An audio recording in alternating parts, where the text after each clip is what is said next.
If you've ever worked in human resources or payroll processing, you probably learned very quickly that any of the big box solutions did not offer something that would work for the policy that your organization holds. You either had to find a workaround that didn't quite work around, or you had to rewrite your entire policy to fit what they could supply. Neither option is great, and neither worked for me. So let me show you what I built in order to allow my company to keep their time off policy and accommodate all of our specialty needs. Hey there, my name is Rebecca Williams. I create solutions specific to what your organization needs. For me, it was that our payroll company did not offer a user-friendly way to request time off or an easy way to pull those reports. So we needed something different. Additionally, the system they had wasn't able to fit around our specific policy needs, and therefore it was hard to place requests within the time off system that allowed managers to understand what they were looking at in relation to how our organization ran. I know this says vacation. I have a hard time remembering to call it paid time off because that's where I started from. This does track sick leave and a couple special requirements for my organization as well. So you might be asking, what are we looking at? Let's start with our request time off button. If we click this, it opens up a request form. It allows you to choose your name. Now for anyone else looking at this, they would only see their name appear here. For me, as I own this system, I can see every person's eligibility status. But if you're the user, you would select your name. You would choose whatever your request dates may be. You can select whether or not this is a half day.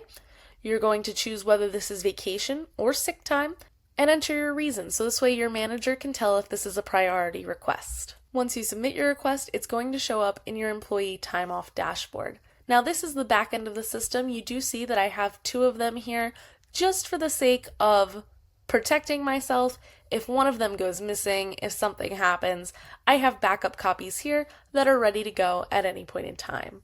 So here's my time off dashboard. You can see that I have all of my sick requests grouped here, all of my vacation requests grouped here.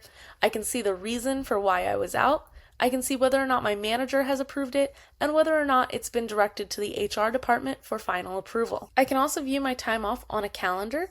You'll see here if I scroll down in May that I have an approved request for this week. Approved requests show up in the color associated with the request type. Vacation is green, sick is yellow. Requests that have yet to be approved show as gray to reflect their pending status. I can also view my balances, so this way I know if I'm eligible for time off and how much. This year, I'm eligible for 15 days of vacation. I have 13 days remaining. My organization has a special requirement for how many Sundays we're allowed out during the year. We work Sunday through Thursday. I have 4 Sundays still remaining to me. I have 10 sick days available. Next year I'll be eligible for 15 days. At our organization, you earn additional days based on your seniority. However, you are allowed to begin taking your vacation as of January 1 without having to wait till your anniversary date. So it's super helpful for our employees to see how many they'll be allowed to take starting as of January 1. We can also see how many days are requested for next year to allow my team to start their planning. Let's go look at what this looks like for a manager or our HR department. For my organization, requests are first submitted to your manager. This allows them to know how many people in their department are asking off and to make sure that they have an awareness of when you're out. From there, it goes on to our HR department, which allows them to see how many people are going to be out across the organization for that time and to double check if there are any major events that would require that person to be on site. That means that their dashboards are identically the same, just for the use of it appears in the manager portal first and in the HR portal second. So I'm going to take you to the HR portal, as for all intents and purposes, they're exactly the same. In here you can see that we start with the same calendar view that I had on my side, except for the whole organization. This here has an approved to show whether or not it's met the manager's first step approval, and then another approved to show whether or not it's gone through HR's second step approval. In here we can find a full list of all items needing review. It shows their dates, the number of days that will be used, the request type, and a specific eligibility alert. Alert, this person has requested 3 days of vacation, but they don't have that many remaining. So this way their manager can discuss with them whether or not they want to proceed forward with unpaid time or if they need to deny the request altogether. Again, there's the manager approval to check where they are in the process, as well as the final approval. You can see here that this has not been approved at either stage yet, versus here it's met their manager approval and is waiting for HR. We can view all time off that's been taken this year so far.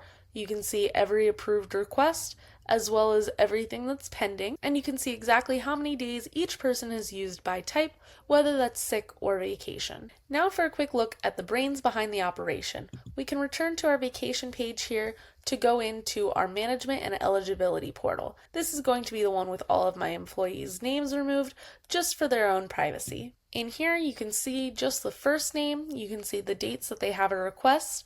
Unfortunately, this day's calculation is going to be off, as I did remove the person property from each of these, and now it does think that I'm the person requesting. So our day's calculation does look a little bit wonky in this version of the platform. But you can see the number of days are being calculated, the number of Sundays are being calculated, the reasons they're out, who's requesting the time off, who their manager is. Again, I removed that just for the purposes of privacy of my managers. We can see approval status at both ends. We can see any connected or related eligibility entries. Again, that would be filled. We could see if anything's a half day or a gifted day. The calendar exists here as well to see everybody's time off. The number of days, of course, are all going to fall under me.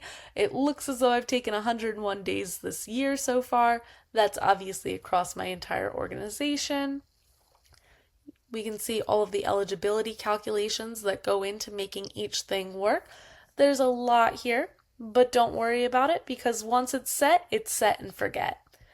And the back end of the form here, so if we wanted to edit any of the questions or adjust anything that's coming into our employees, change what is or is not required to be submitted in the form, all of that can be edited here, where you can preview the form before you publish it. That's about it.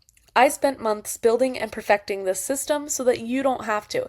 If you want a simple, easy solution for managing your employees' time off made custom to your handbook's requirements, there are two easy options for you. 1, I have this template available for sale. 2, I actually have tutorial videos right here on this very YouTube page showing you how to custom build this for your organization.